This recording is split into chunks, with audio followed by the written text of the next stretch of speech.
Savannah, Georgia, well known for its beautiful architecture and wondrous tourist locations. But underneath the beauty of the city lies something much more sinister, the paranormal. My name is Ben Price. I graduated top of my class at one of England's finest ghost universities and have spent the last 10 years searching for the supernatural. Seeing as Savannah is supposedly one of the most haunted cities in all of the South, then I just couldn't wait to get my hands dirty in its filthy history. This is Ben Price Hunts the Haunted, starring Ben Price.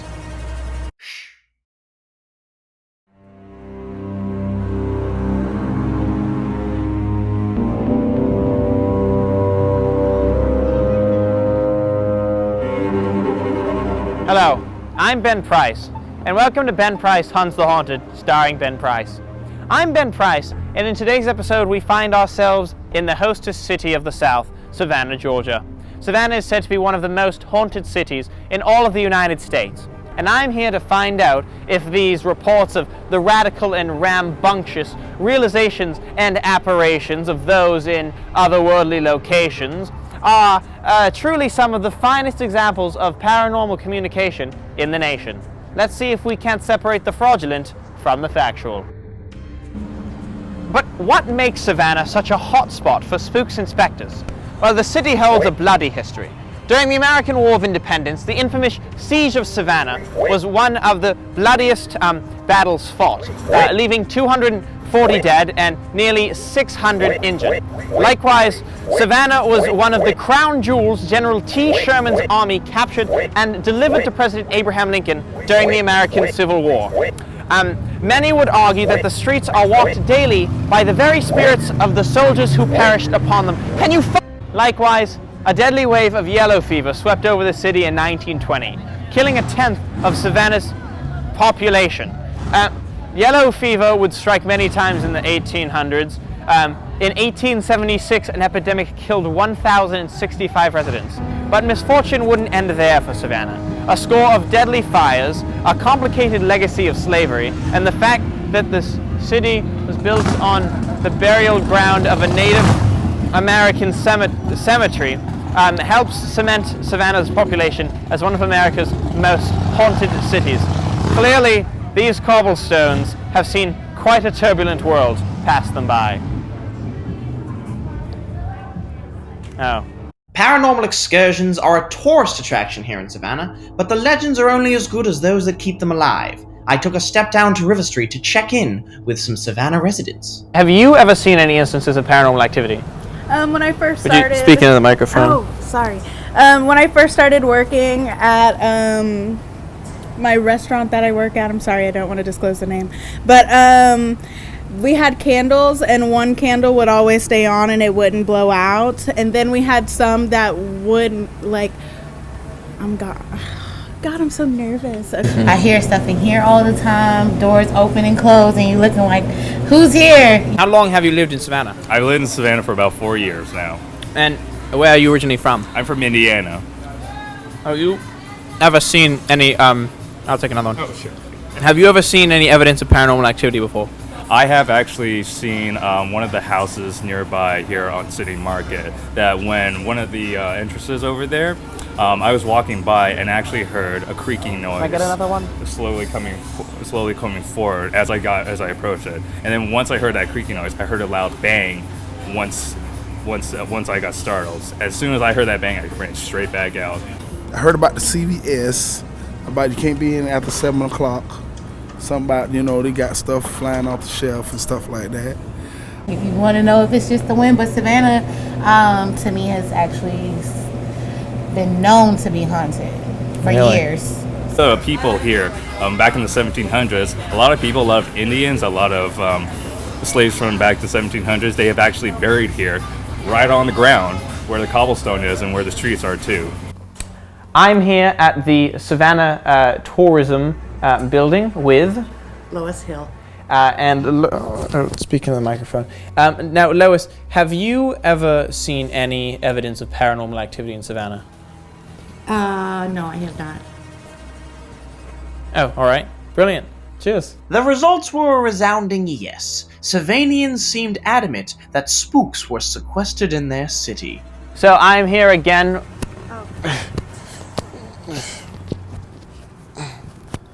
I'm here again with Courtney. and Caitlin. they have asked me to. To scent spirits. No, it's not just a parlor trick.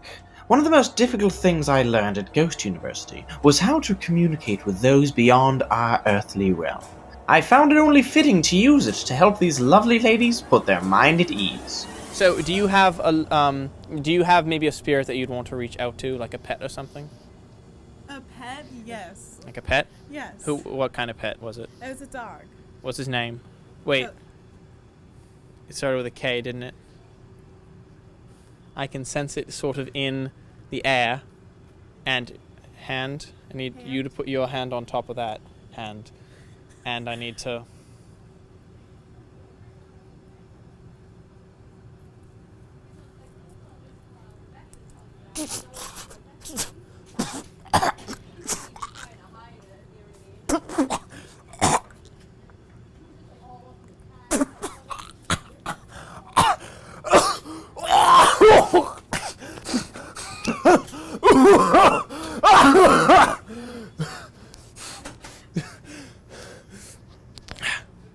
He says he loves you, and he misses you a lot. But no matter how many people I interviewed, I'd never know as much about Savannah as I might if I didn't enlist the help of a professional ghost hunter. I decided to enlist the help of local celebrity and fellow ghost enthusiast Patrick Burns. Patrick Burns is best known for his starring role as the paranormal investigator on True TV's hit series Haunting Evidence, as well as his recurring guest judge appearances on the Travel Channel's Paranormal Challenge. He also appeared on an episode of Travel Channel's Ghost Adventures. Burns is no stranger to the media, prior having been featured on CNN and an Emmy Award-winning documentary for TBS and Fox and Friends. Patrick is a veteran both in front of and behind the camera lens. A videographer in his own right, his self-produced video production entitled Haunted won him acclaim from his peers in the paranormal field and a nomination from Ghost Convention International for Best Documentary. He founded the Atlanta-based paranormal group Ghost Hounds and hosts the recurring Ghost Stock Conference. For the past 3 years, he's been entertaining visitors to Savannah nightly on his paranormal investigation tour. He uses ghost hunting equipment and tools of the trade to inform guests on the 101 of ghost hunting, while sharing urban legends, folk tales, and history from the most haunted city in the country. His Got Ghosts Paranormal Activity Tour doesn't just reiterate the same old ghost stories told around town. Rather, Patrick shares his own personal experiences and evidence that he has gathered. Burns also enjoys playing the guitar, scuba diving, woodworking, and being a great dad to his 2 sons, William and Alec, and 2 rescue kittens, Madison and Boo. Suffice to say, I was excited to meet him. The only thing left to do was assemble a crew, and to help me, I found 3 kids on LinkedIn from the Savannah College of Art and Design. Hey, I'm Jake. I'm a freshman here at Savannah College of Art and Design. I'm going to be the cameraman. I don't really believe in ghosts. I believe in what I can see, and I haven't seen a ghost before. Bobby, somewhat of a freshman, Savannah College of Art and Design. I'm a film major, but I'm doing location sound for this. And yeah, that's pretty much it. Do you believe in ghosts? I believe whatever you may believe in, man. Soy Alejandro, mi primer año aquí en SCAT. La verdad no sé qué hago y, para ser sincero, cada vez que veo tu cara me repugna. Si pienso que eres la peor escoria que hay en la tierra. Cada vez que te veo me da ganas de vomitar, pero la paga es buena. Mr. Burns had agreed to give us a tour of 4 of the most haunted locations in all of Savannah. With my crew and I ecstatic to get started, we grabbed our equipment and hit the road. Our first stop would be Savannah's famous Moon River Brewing Company. For years, patrons of the brewery have reported strange activity going on within the walls. Even the waiters and waitresses themselves claim that the place is infested with spirits. Obviously, the Moon River Brewing Company was more than a brewing company. It was haunted. The wonderful people at the Moon River Brewing Company were kind enough to permit us to shoot in their basement, supposedly one of the most haunted places in the entire restaurant. My crew and I set up our equipment in anticipation for Mr. Burns' arrival. They had questions, but I had all the answers. Like Elvis from the waist up. He gets it, Elvis from the waist up. Yeah. TV. Cowboy shot. A cowboy shot? No, Cowboy shot. from the waist. Cowboy shot. This is the bottom of the frame, honestly. The legs aren't in the frame. The waist, and then from the top, so it goes to my waist, and it goes to the top of my head. And so I'm in the shot. Finally, it was time for the hunt to begin. Hello. Hi. And nice to meet you. Patrick Burns. Hi, Patrick. Welcome to Savannah, America's most haunted city, and welcome to the Moon River Brewing Company. Thank you very much. I have to ask, I love the kilt. Tell me a little bit about it. Okay, there's two parts to that story. The kilt is an ode to my Irish-Scottish heritage. Patrick Burns is my name, and as I like to say, that's probably as Irish and Scottish as you're likely to find. But the kilt also has a more practical purpose, and I'm looking directly at you when I say two words: air conditioning. The summers get brutally hot here in Savannah, and you got to keep the lower section cool somehow. So the kilt has sort of become my standard attire that I wear during my ghost tours. I get it. They keep the meat in the freezer at the supermarket, if you know what I mean, right? Brilliant. Can you tell me a little bit about where we are today? Right. Yeah. So this is the Moon River Brewing Company, and they've been at this location since about 1995, as I understand. But the original structure that we are here, it first opened up back in 1821 as a hotel. This was the City Hotel. It was the first hotel in Savannah, and it served as such up until the ending of the Civil War. Some very notable folks actually did stay here in the hotel. Marquis de Lafayette actually stayed here, as well as James Audubon, the founder of the Audubon Society. Actually stayed here for about 6 months while he was trying to sell his sketches of wildlife, of birds that he did. So a number of notable people did actually stay here in the hotel. It did serve other functions. It was actually used for coal storage back around the turn of the 20th century. They also used it as a warehouse for many years, but Moon River Brewing Company has actually been at this location since about 1995. And I'm interested, the poles here, they seem to look like a beaver got to the bottom. Yeah, sure it does. It looks like these columns down here in the basement were torn up by beavers.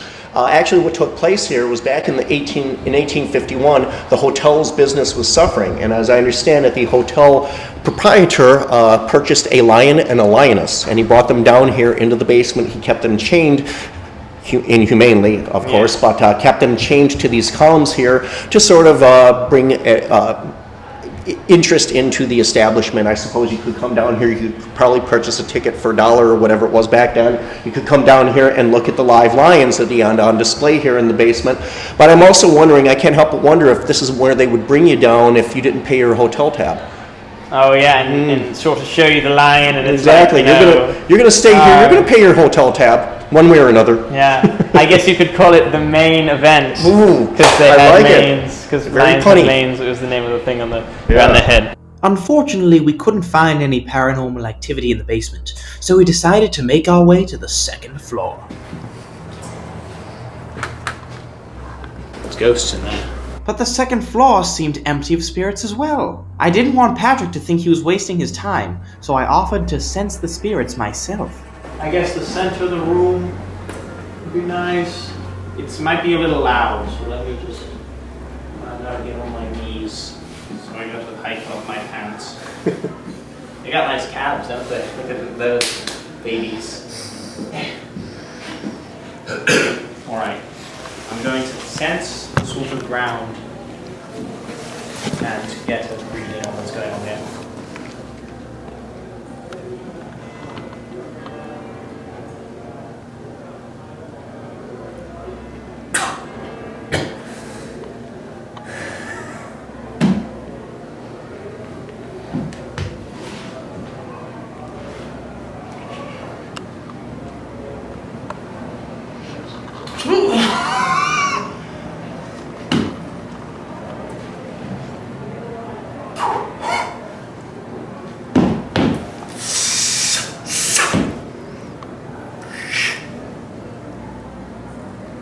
Now I'm not really feeling anything, honestly. It's sort of quiet in here, I guess. There's not much going on with ghosts and stuff. But Patrick seemed skeptic of my methods. You can connect, exactly. So, like, you need to sort of... What I do there is I clench my rear very tight, and it's very painful, and I sort of have to do it in your stomach too. Right. And you feel like in a sort of a pain. That's why you have to do the thing with your knees, because you gotta like clang them, hurt your knees. I got good calves, so I don't have to worry too much about hurting my knees. I got good calves. But I feel it does work, and I'm not, I guess, feeling anything in here specifically. But nonetheless, there's probably spirits in here. I guess they probably saw my haircut and they didn't want to hang out with me, I guess. Who knows, right? That was a good one. Patrick and I were both disappointed by the lack of paranormal activity at the Moon River Brewing Company. Nonetheless, the night was still young, and it was time for us to head across town to our next location. Sometimes in life, it isn't what you know, it's who you know. I have a good friend from Ghost University named Will, who actually lives here in Savannah, Georgia, where he studies. I was wondering if I could give him a call up, and as an old friend, wonder if he could bring me and my wonderful crew from the Moon River Brewing Company to the Soar Wheat House. Let's give him a call and see if he's available. Alright.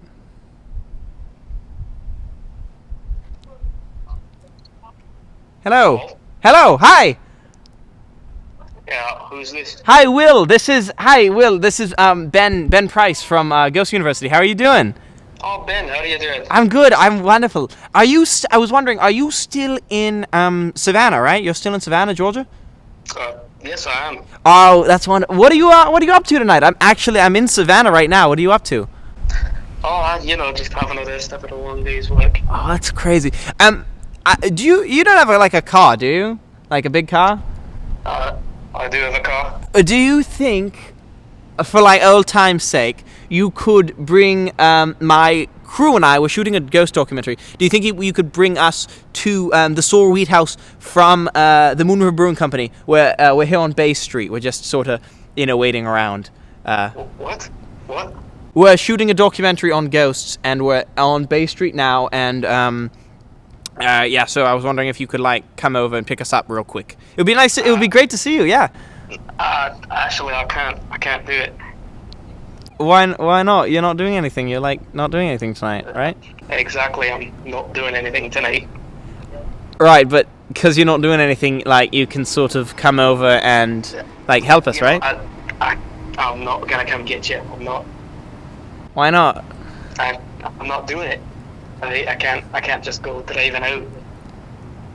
Why not? What do you got, kids or something? What do you want about? Will seemed hesitant, so I decided it was time to break out my powers of persuasion. Right, go. Right, stop. Right, come on. Off. Right, off. I'm not doing this thing where you call me out. You're getting recorded right now. I don't give a You're getting. You're on. I don't give a that I'm getting the. Right, well then off. I'm gonna edit you saying I love.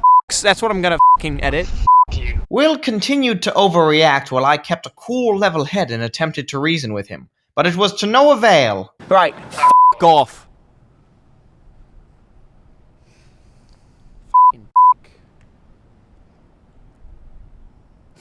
I think we might take an Uber instead of Will. He didn't sound like you wanted to help this evening.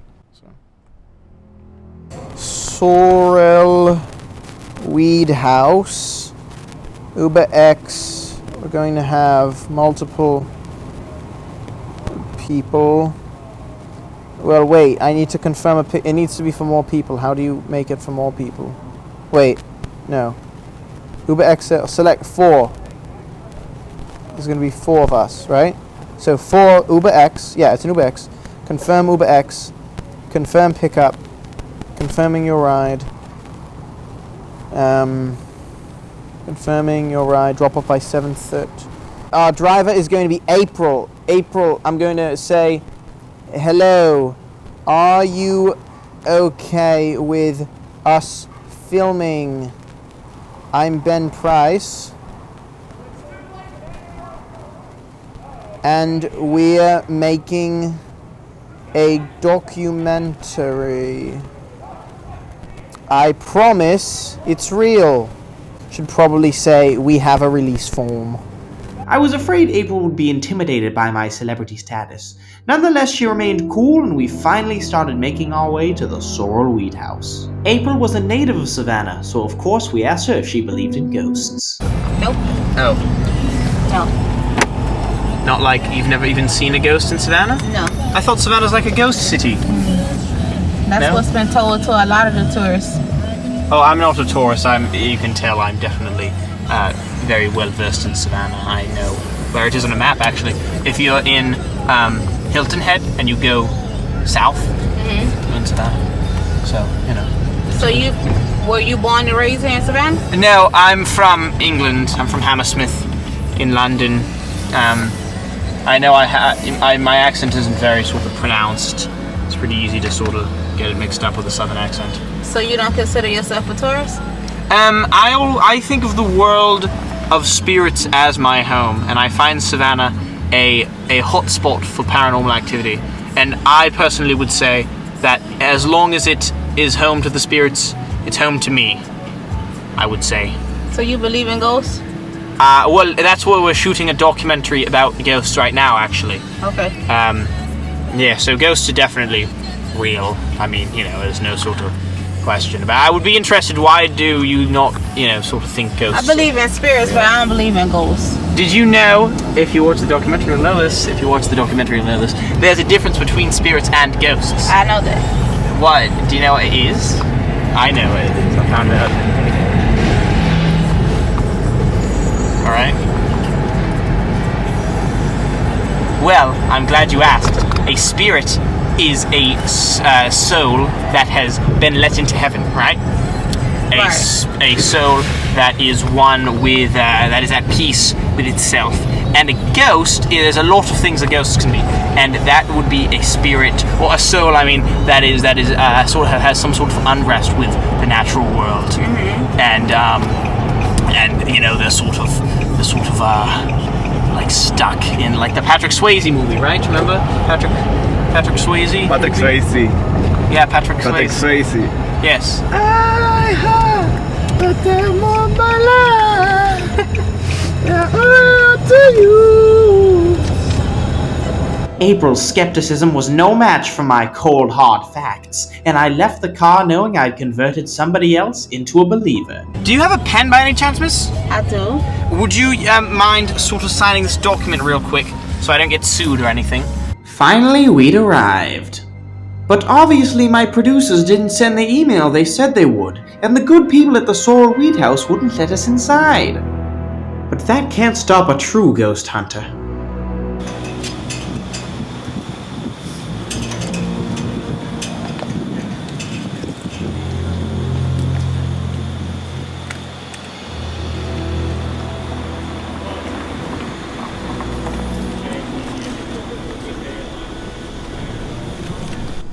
So, Patrick and I are here outside of the Sorrel Weed House, which is said to be one of not only the most haunted houses in all of Savannah, but one of the most haunted in all of America. There's a lot more going on under the skin of the Sorrel Weed House than it might look like from its pretty exterior. Patrick, what would you know about that?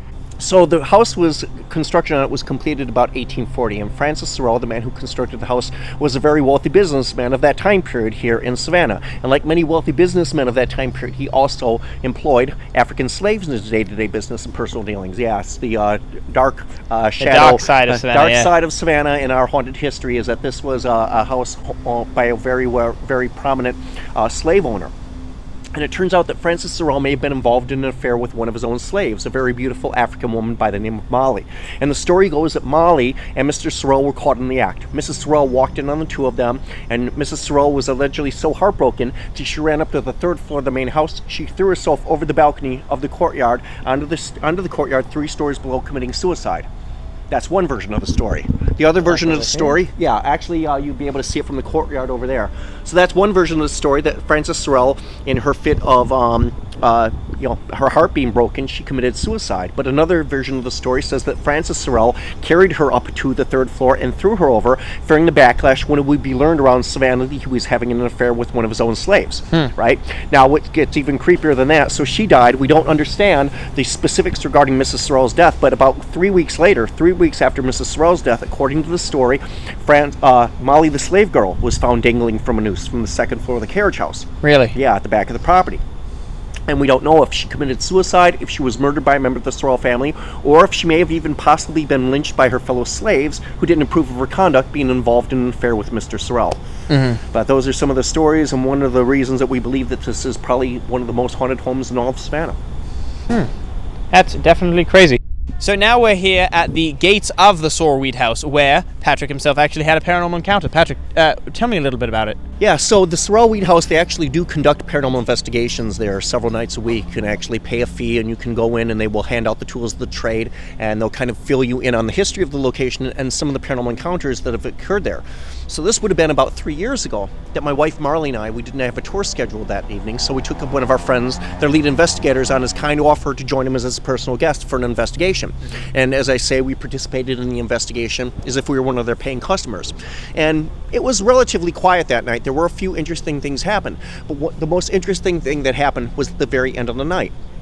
Now, everyone else had left to go back to their hotels and homes. It was just myself, Marley, and a handful of their staff members. And at one point, I was standing just inside the gates of the courtyard here. Just inside the gates of the courtyard, and just off to the immediate right is a kiosk. That's where they check people in and sell tickets for their tours and investigations. I was standing in front of the kiosk, facing in this direction. Our friend who invited us on the tour was behind the kiosk, and he and I were conversing about some of his own experiences on encounters. As I was standing there, I saw my wife Marley in my peripheral vision, the corner of my left eye. I could see her off in the distance in my periphery, and I didn't think anything of it. I thought she was just over there in the courtyard exploring, looking around, doing a little sightseeing. And this went on for a minute or two, and then suddenly I noticed she was standing directly beside me. She was about 1.5 feet away from me. All right, and she never said a word to me. She never touched me. I thought she was just standing there. Alejandro, I'm sorry. Get the light off my penis. Move it up to my face. Get the light off my penis. What? It's on my penis. Oh. You got his. You can see it. He's not around. Look it on my face. Yeah. Not like in the face. The general area, not the penis. Yeah. The shirt, it's white. It lightens. Don't scream. Yeah. Don't scream. Okay, but don't put it on my penis. I'm not trying to be.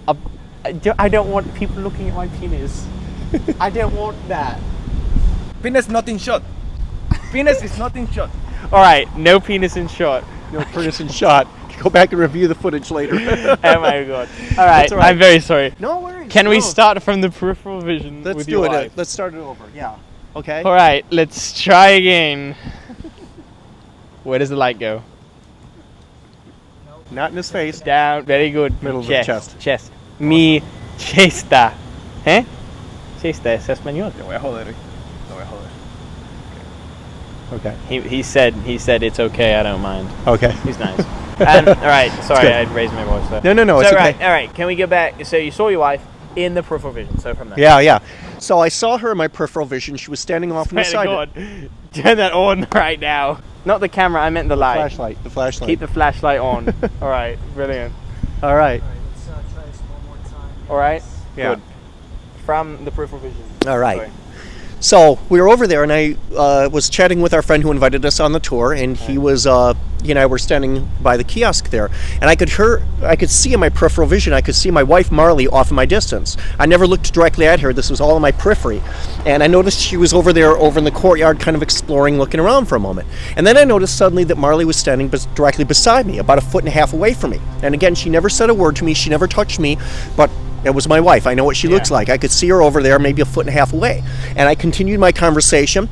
And after a minute or so, I turned to look at her. I said, "Well, I'm ready to go home if you are, Marley. Let's get in the car and leave." Yeah. And when I turned to look, she was nowhere to be seen. There was nowhere. I'm looking around. I can't see her anywhere. I yell out her name and I say, "Marley, where are you?" She said, "I'm over in the carriage house." And I said, "Where were you 30 seconds ago?" She said, "Over here in the carriage house." She said, "I haven't moved in the last 10 minutes." Really? Now, this is an entity we refer to in the paranormal called a doppelganger. Now, you probably have doppelganger, right? It basically translates, I believe, loosely from German to means spirit double or spirit twin, right? So basically, I saw what appeared, for all intents and purposes, to be my wife standing about 1.5 feet away from me, but she wasn't there. And the guy that I was conversing with never saw this either. It was all in my periphery. Really? And that's normally when I've seen spirit. When I see ghosts, it will normally occur off in the peripheral areas of your vision, just the very, very edge of your periphery. And when you turn to look at it and directly engage it, there will suddenly be nothing there. In an effort to stir up some supernatural spooks, Patrick and I decided to try an EVP recording. EVP is electronic voice phenomena, and what these are, there are voices and sounds that are paranormal recordings that we do not hear at the time we make the recording. We only hear them when we play the recording back. And I know logical explanation where these voices actually come from, but we get them so consistently that, as I say, EVP accounts for probably about 90% of what I do as a researcher. Spirit, are you with us tonight as we stand outside of the Sorrel-Weed house? Bless you. Ooh, sorry. Bless you. Spirit, are you with us tonight as we stand outside of the Sorrel-Weed house? I just heard a ghost sneeze. Oh my god. It's a ghost sneeze. That's got to be what it is, right? Patrick and I didn't have much success at the Sorrel-Weed house, but I had higher hopes for our next location, the Mercer Williams house. The Mercer Williams house was not only one of the most popular tourist spots in all of Savannah, but supposedly one of the most haunted. I couldn't wait to unwrap its mysteries. So, fans of the movie and the book, In the Garden... Midnight in the Garden of Good and Evil. Midnight in the Garden of Good and Evil, might be familiar with this house here. Though currently enveloped by scaffolding, it is none other than the Mercer house, which my good friend Patrick here believes to be the most haunted house in Savannah, and I'm interested to know why. Yeah, so this property was the home of an eccentric antiques dealer here and house restorationist by the name of Jim Williams.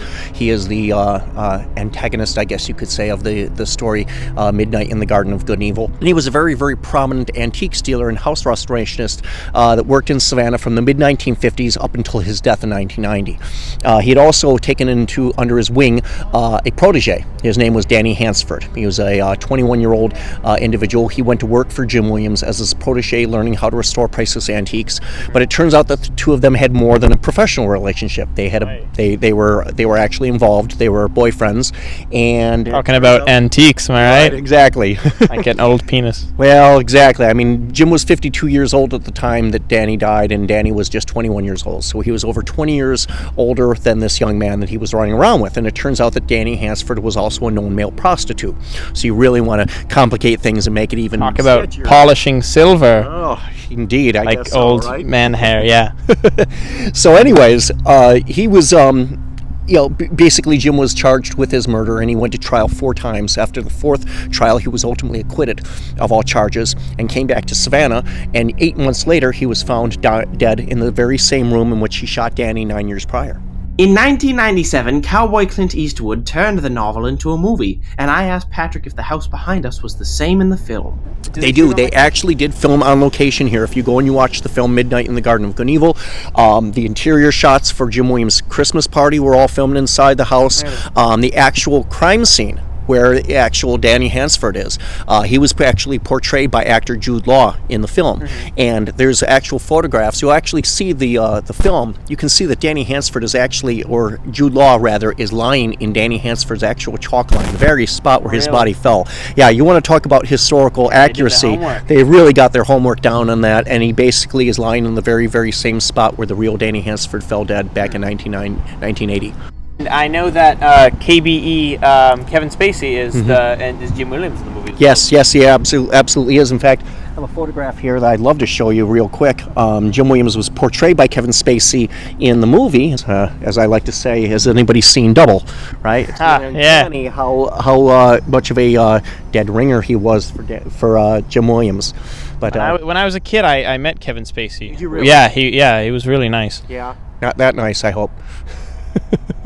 You know about Kevin Spacey, right?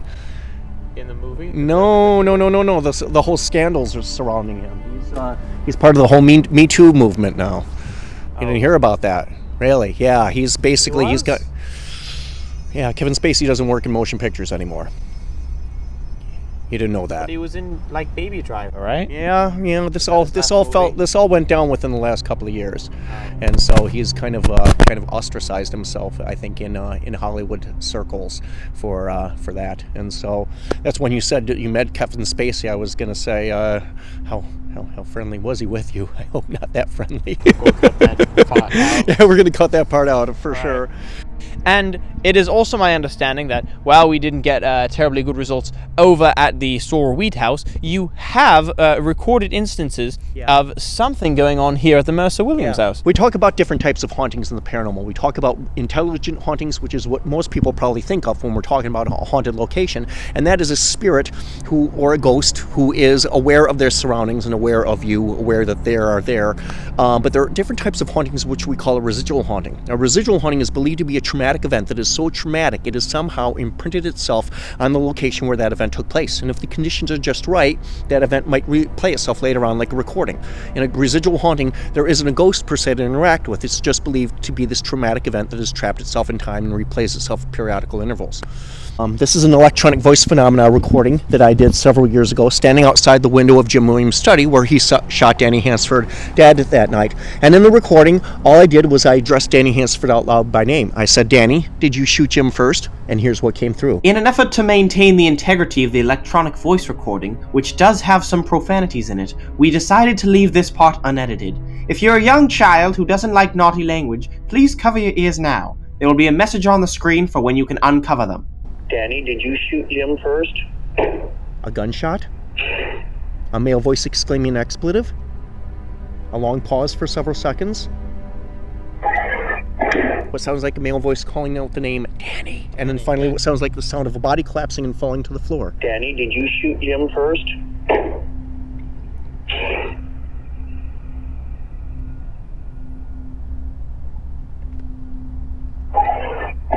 And then the body collapse. So what's going on there, I think what we might be hearing there is an actual residual echo of the actual crime that took place. Imagine Jim is standing there, and maybe Danny didn't even have a gun. According to Jim, he was retaliating in self-defense when he shot Danny. That he said that Danny had the gun pointed at him first and pulled the first shots. But you hear that recording, and you hear what sounds like a gunshot. The expletive comes immediately after it. Maybe Danny was not the aggressor that night. Maybe Jim Williams was the aggressor, and he accidentally shot Danny, realized he screwed up, and said the only thing he could at that point, right? Then imagine Danny standing there with escaping wound for several seconds until he begins to lose consciousness and fall over. And as he begins to fall, maybe he cries out in desperation to his boyfriend, "Danny!" The last sound we hear is him crying out to his boyfriend, Danny, and the final sound we hear is that of Danny's lifeless body collapsing onto the floor of Jim's study. Patrick showed me the EVP he'd recorded like 10 more times. It was very interesting, but I decided that the only way to get to the bottom of this was to try for myself. So we're a little bit closer to the Mercer Williams house now. We can see the nice scaffolding. And we're going to try to see if we can get anything on an EVP session. Yeah, so we're standing outside of Jim Williams' study, which is the room directly behind me, and that is where he gunned down Danny Hansford back on May 2nd, 1981. We could stand here, we could do an EVP session. We're basically outside of Jim Williams' study behind us, and we'll go ahead and do a recording. And we're standing outside of Mercer Williams' house, and we wish to make contact with the spirits that are here. Jim Williams, are you with us tonight? Danny Hansford, are you with us tonight? Jim Williams, are you with us tonight? Oh, what was that? It sure sounded like something. That sounded like no something. Wait. It's like a little rustling sound there. It sounds like a cough to me. I think it's a cough. Yeah. It will play one more time. I swear there's a cough. You can hear the cough in it. Okay. Jim Williams, are you with us tonight? It sounds like a cough or something. It sounds like, or whatever. It's coughing. I was thrilled at the prospect of getting a ghost on tape, so we decided to try another recording. Mercer Williams' house, wishing to make contact with Danny Hansford or Jim Williams. And it's for TV, so... It's for TV. Ben Price, too. Yes. Here with my friend Ben. Danny? We still want to know, are you responsible? Did you shoot on Jim Williams first? Did he fire back in self-defense?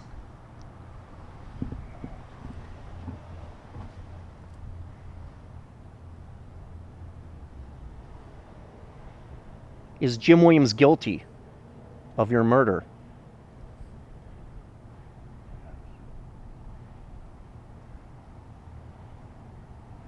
Well, if you have spoken with us tonight, we hope that you are at peace, and we thank you. Danny? We still want to know, are you responsible? Did you shoot on Jim Williams first? Did he fire back in self-defense? What is There that? it is. Did you hear that? Yeah. Wait, get it? I want to know, are you responsible? Did you shoot on Jim Williams first? Did he fire back in self-defense? He said no. He said Did no. you fucking hear that? Yeah. He said no. Danny? We still want to know, are you responsible? Did you shoot on Jim Williams first? Did he fire back in self-defense? No. Here it is. Back in self-defense? Sure sounds like a no to me. That sounds like a no. Yeah. Is Jim Williams guilty of your murder? Oh, me. You gotta be kidding me. Wow. Of your murder? That's insane. Off. No shit. Is Jim Williams guilty of your murder? Yes. There's a yes in there. You gotta be kidding me. Nice. I wasn't hoping to get anything tonight, but Is Jim Williams guilty of your murder? yes. I couldn't believe my luck. A real ghost caught on tape. What would the professors at Ghost University think of this?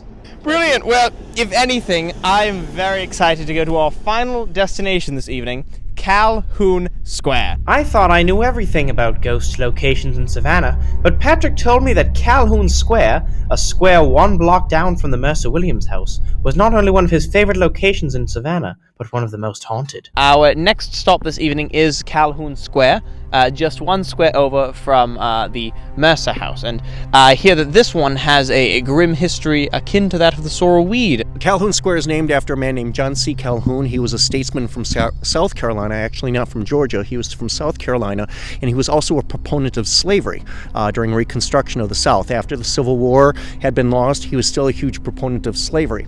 And that's the irony about Calhoun Square. We have this beautiful square in Savannah, which is named in his honor, but Calhoun Square also hides a deep, dark secret. Where we're at in Calhoun Square, this is actually the original slave burial ground for Savannah, dating all the way back to the 1700s. So this is a map that shows Savannah as it looked back in 1818, and we are basically about where this orange arrow is. On the 200-year-old map, you can see how I have traced over and highlighted the outermost boundary of the city with this line, right? That line denotes what was known as the lane of defense. We were talking about earlier, basically the outermost boundary of the city, the fortress. And this is where we're at right now, where the orange arrow is pointing on this map from 1818. Now, when we zoom in closer on where the orange arrow is pointing, we can see it is pointing to a portion of the map identified as the quote-unquote Negro ground. Okay, you can even see that there's an icon of an open grave with a headstone next to it, indicating what this area once was and still is. Because this is Savannah, Georgia, the city built on its dead, and those graves were never moved, and are to this day, in 2020, still directly beneath our feet. I thought we would be finished, but Patrick had one more special stop to make before we left Calhoun Square. And you said that there is a house on the corner which is Yes. specifically sort of... Specifically, the house over here at 432 Abercorn is what it's commonly known as, simply by its street address. The house was constructed by a man named Benjamin J. Wilson back in the late 1860s, and some people call it that, the Benjamin J. Wilson house, but I call this house Savannah's urban legend house, because other tour guides here will tell you a whole gambit about crazy stories about traumatic events that allegedly took place inside the house. There's stories about a triple homicide that took place in there, but none of these stories are actually based on any kind of truth. But there are strange things that do abound around this house. Now, we were talking about earlier in the tour about doppelgangers, spirit doubles, and spirit twins. Right. My wife swears that she saw my doppelganger here one night several years ago. We had visitors that came in from out of town to visit us, fellow paranormal enthusiasts, and we actually parked on the street here in front of the house. right over in this area. We got out to do some EVPs in front of the house before it was, obviously undergoing reconstruction here. But we did some EVPs over here, and my wife stayed in the car. She stayed behind in the car to take a nap. And after a couple of minutes, we ended up going around the corner here and down this street about maybe 50 feet or so. And at one point, Marley said she woke up. She saw me over on the other side of the house by myself. I motioned for her to come and join me. And when she turned around to lock the car, suddenly looked up, I was nowhere to be seen. Oh. Yeah. So doppelganger what if she spirit. went over there and it was like... She did. She said she tried to follow me. She went over there pursuing me. She thought I took off down the sidewalk, so she walked all the way around the house, went down a block, half a block this way, and then a block back this way, and never saw anybody else while she was walking down there. But she swore that she saw me standing over there on that side of the house. I had never been on that side of the house that night, and the guests that we had with us, I had never left their side at any point. They could vouch that none of us had ever been actually on that side of the house that night. And what do you think makes it such a hot spot for paranormal activity? I do not know. I wish I knew for this particular house. This house is it's Savannah's urban legend house. All sorts of crazy stories are told about the house, but strange things do abound around the house. We saw saw my doppelganger there that one day, that one evening that we're here. And do you have any other fascinating factoids of phantoms in this square in particular? Well, in particular, I was standing, this was probably about maybe a month into my tenure as being a tour guide in Savannah. And back then the sidewalk was obviously open. You could get right in front of the house. And I was standing right at the base of the staircase, in front of this basement window here. My right side was facing the window. My left side was facing out into the square, kind of in this fashion. Okay, so my left side would have been facing the square like this.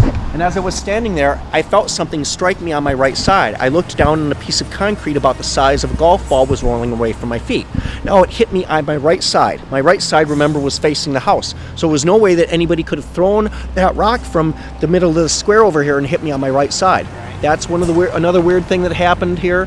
I've recorded tons of electronic voice phenomena, EVP recordings here. This is, in my opinion, probably the most active location in all of Savannah, Georgia, because we are in the midst of this old cemetery, this old grave site, which has never been actually acknowledged by the city of Savannah or the Georgia Historical Society. There are no historic markers here in Calhoun Square declaring it for what we know it to be. But I think we should take a nice leisurely seat on those benches and try some EVP recordings. Ooh. We are starting our next EVP session here, sitting in Calhoun Square, named after John C. Calhoun, who was a proponent of slavery during Reconstruction of the South. As we sit in Calhoun Square tonight, we wish to make contact with the spirit that is here.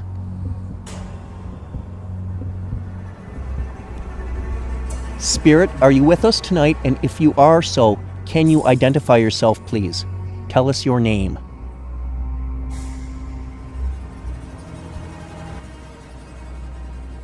Spirit, are you with us tonight? And if you are so, can you identify yourself, please? Tell us your name.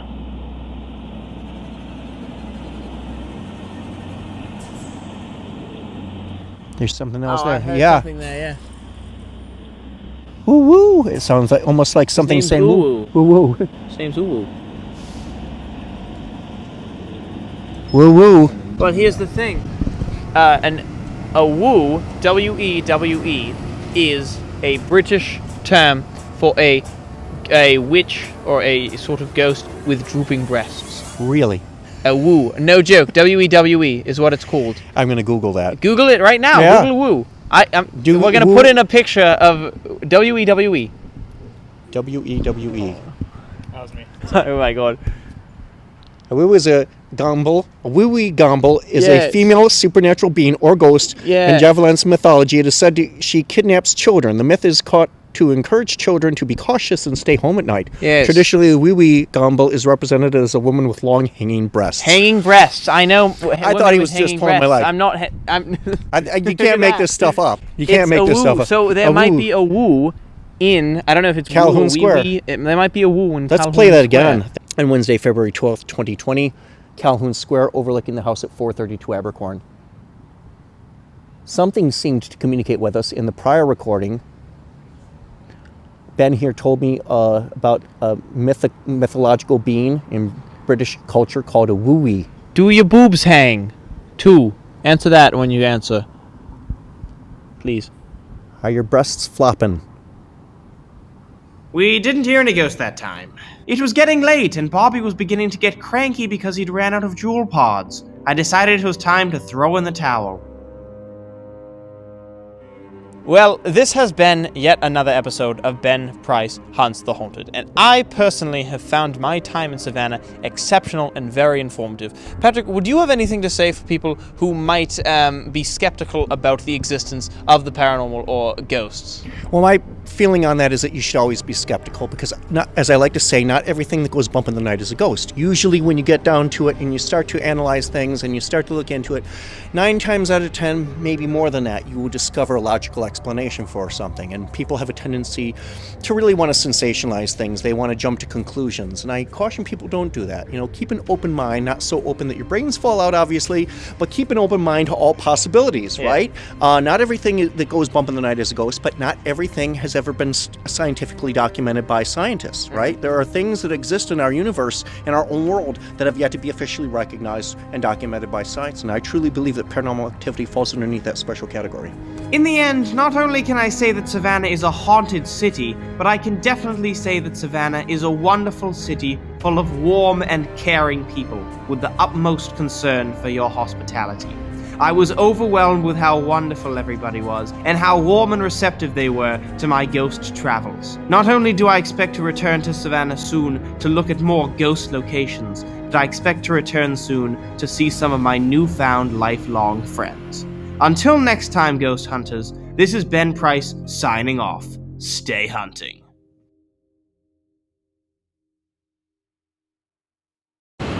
Not only is Marvin one of the most acclaimed of the street performers here on River Street, but he even wrote his own song about ghosts. As a matter of fact, he didn't write it, it came to him in a dream. Isn't that right, Marvin? That is correct. Not only did it come to me in a dream, it came to me in 3 different dreams. Not back to back, but I had this dream that it was targeted for all men, that women is going to have the power, and men, we're going to be powerless. What about this dream was a song that came to me to make men have power again. And this is how the song goes. Sing the song. Oops, I feel like this. Oops, I feel like that.